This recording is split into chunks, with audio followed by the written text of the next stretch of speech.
Inilabas na po ng Department of Justice ang subpoena laban sa Villar Holdings Corporation at sa ilang opisyal nito. Kabilang ang mag-asawang Manny Villar at dating Senador Cynthia Villar. Pati ang kanilang mga anak na sina Senador Mark Villar at Camille Villar.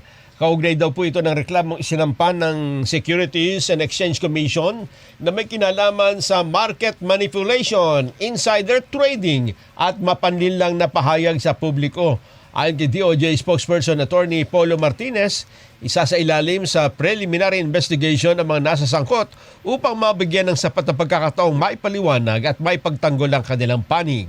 Dagdag pa ni Martinez, mananatiling patas ang DOJ sa paghawak ng lahat ng kaso at tanging ebidensya at batas lamang ang kanilang pagbabatayan ng walang kinikilingan o tinatarget na sino man. Dito na tayo sa kompleto, 100%.